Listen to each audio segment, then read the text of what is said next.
Sudah tentu Pakatan Rakyat yang merupakan faktor pemecah belah negara ini akan terus memainkan idea bahawa mereka mampu memelihara keperluan rakyat. Mereka selalu bercakap banyak, tetapi tidak mempraktikkan apa yang mereka cakap. Sebaliknya, terus tidak konsisten dalam percakapan. Dalam bahasa Inggeris, kita mengatakan mereka adalah consistently inconsistent. Contoh yang terbaik ialah soal pelaksanaan hudud. 3 buah parti tidak pun dapat mencapai konsensus bagaimana nak jadi parti pemerintah. Sebaliknya, pendekatan baru ini bersama-sama dengan program transformasi kerajaan, program transformasi ekonomi dan juga transformasi politik adalah perubahan yang sebenar-benarnya sebagaimana yang diharapkan oleh rakyat. Dan Pakatan Rakyat tidak pun memperkenalkan sebarang transformasi melainkan memainkan isu-isu yang separuh benar, memutarbikkan faktor dan kemudian cuba melakukan penjenamaan semula untuk kelihatan bagus. Maka kita perlu terus meyakinkan rakyat bahawa kitalah yang sebenarnya pembina negara dan pakatan hanyalah gila kuasa. Maka tuan-tuan dan puan-puan, slogan Barisan Nasional adalah tepat. Rakyat didahulukan. Dan untuk Pakatan Rakyat, Putrajaya didahulukan.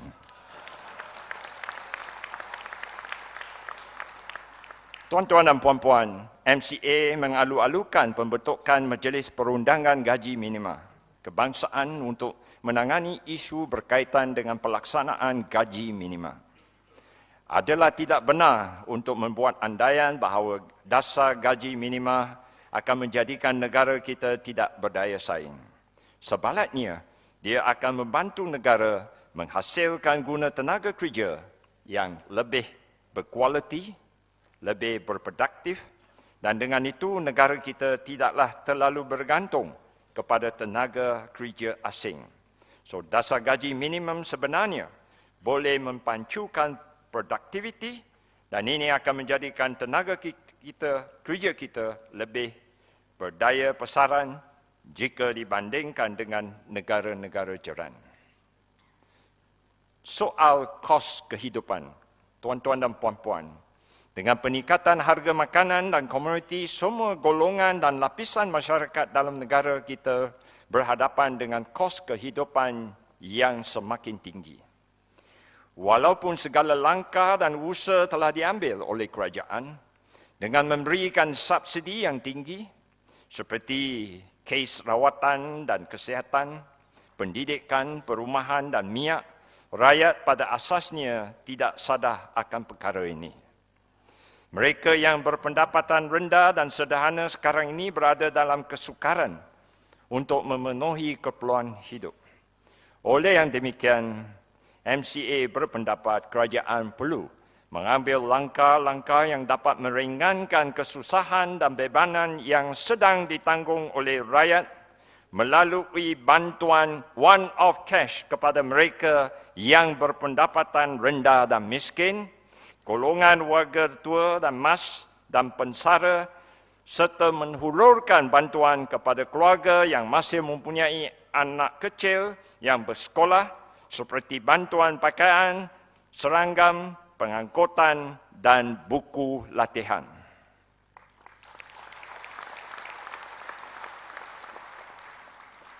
Tuan-tuan dan puan-puan, kerajaan yang memerintah adalah sebuah kerajaan yang sentiasa melibatkan penyataan rakyat.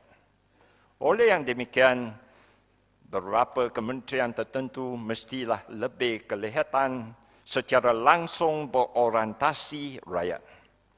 Maka kita berharaplah kementerian-kementerian kita seharusnya mengoptimalkan penggunaan online dengan rakyat jelata. Kita semua sedia maklum bahawa dalam usaha mendekati rakyat, Yang Amat Berhormat Perdana Menteri telah memaksimumkan kegunaan Twitter, Facebook dan juga blog. Tahniah. Walaupun kita terdapat satu dua pemimpin BN yang terus memperlihat sikap bongkak, sombong dan loose cannon. Mereka mendapat tempat dalam tajuk berita untuk sebab yang tidak sepatutnya. Demi untuk menstakbirkan BN sendiri, MCA ada kalanya tidak menunjukkan reaksi balas terhadap kenyataan-kenyataan yang tidak sepatutnya dikeluarkan. Seperti kita sedia maklum, sikap bongkak dan sombong segelintir pemimpin ini tidak digemari oleh rakyat jelata. Mereka ini mendabit dada sebagai abang besar. Dia sebenarnya pembuli dan bukan pemimpin. Mereka ini sebenarnya telah dijangkiti apa yang Datuk Seri Perdana Menteri sendiri diagnoskan sebagai penipuan diri sendiri, amnesia, inersia dan kesombongan tidak bertempat. Oleh itu, MCA sekali lagi ingin menegaskan sokongan kepada sebarang langkah untuk mempertingkatkan keupayaan menguasai bahasa ibunda di peringkat sekolah.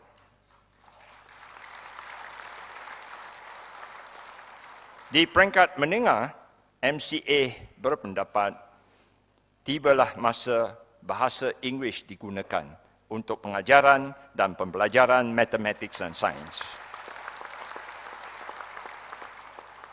Sebenarnya, dalam konteks ini, ibu bapa sepatutnya diberi hak untuk menentukan media penggunaan bahasa untuk anak mereka di sekolah peringkat menengah. Dan satu jadual waktu yang khusus juga perlu ditentukan untuk kerajaan menetapkan pelaksanaan bahasa Inggeris sebagai subjek wajib lulus di peringkat SPM.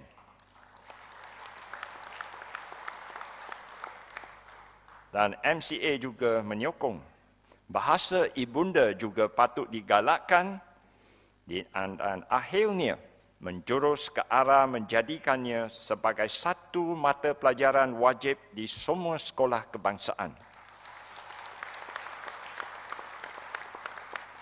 Jika semua inisiatif ini dirancang dengan teliti dan berjadual, dia tidak mustahil untuk dilaksanakan. Dan saya juga mengambil kesempatan di sini untuk merangkamkan ucapan terima kasih dan penghargaan yang tidak terhingga kepada Yang Amat Berhormat Perdana Menteri di atas keputusan beliau untuk menganugerah beasiswa kepada semua pelajar cemerlang SPM yang memperolehi 8A+ tanpa mengambil kira latar belakang kaum mereka. Dan daripada 4,000 penerima beasiswa JPA tahun ini, saya rasa bangga untuk melaporkan 1,660 adalah terdiri daripada kaum Cina. Terima kasih, Yang Amat Berhormat Perdana Menteri. Selain itu, 88.6% daripada pelajar Cina lepasan STPM telah berjaya mendapat tempat di IPTA tahun ini. Yang Amat Berhormat Perdana Menteri, jika anugerah beasiswa di IPTA dan juga kemasukan di IPTA adalah berasaskan merit, kami berasa yakin bahawa aliran keluar bakat di negara kita akhirnya akan dapat dikurangkan. Dan juga saya ingin merangkamkan rasa terima kasih kepada One Malaysia Development Berhad di atas pemberian beasiswa kali yang kedua kepada 50 pemegang sijil UEC. Dan pada penerima beasiswa ini telah dianugerahkan geran berjumlah 45,000 seorang tanpa sebarang ikatan.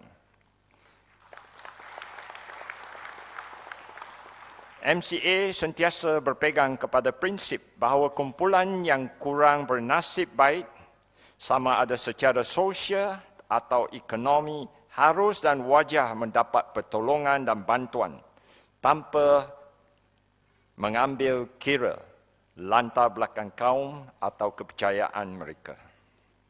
Tuan-tuan dan puan-puan, tahun ini juga menandakan tahun pertama lepasan UEC diberi peluang untuk memasuki maktab-maktab pengguruan.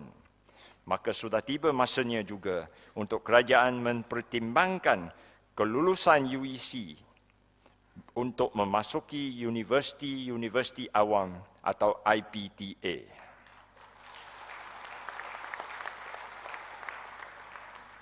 Tuan-tuan dan puan-puan, oleh kerana pendidikan bahasa ibunda dilihat oleh sesetengah komuniti sebagai sesuatu yang penting kepada budaya dan kelangsungan diri mereka, maka akan wujud persepsi tentang bagaimana kerajaan menangani isu-isu yang berkaitan dengan peranan sekolah rendah jenis kebangsaan. Maka di bawah pendekatan baru kepimpinan Yang Amat Berhormat Datuk Seri, komuniti atau masyarakat Cina mengharapkan lebih banyak sekolah jenis kebangsaan Cina dibina dan peruntukan yang lebih besar disediakan oleh kerajaan.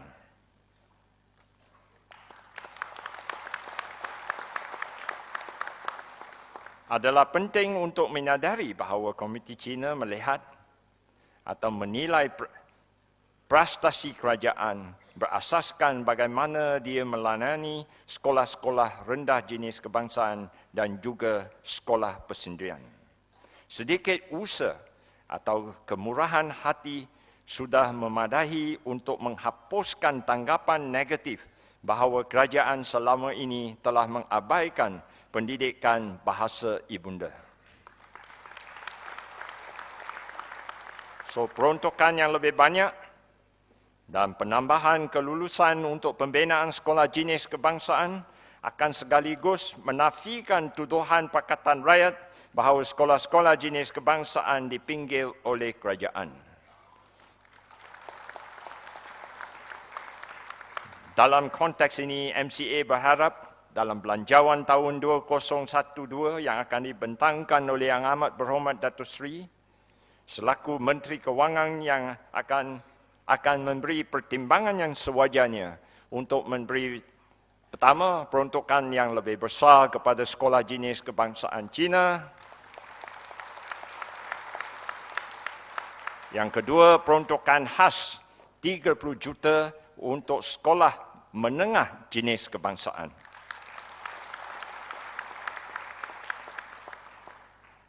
Tuan-tuan dan puan-puan, melalui KETA dan UTA, MCA akan terus menyalurkan pendidikan yang berkualiti dan mampu untuk semua rakyat Malaysia. Kedua-dua institusi tinggi ini telah melahirkan 185,000 graduan dan hari ini mereka mempunyai populasi pelajar berjumlah 42,000 di seluruh negara. Buat masa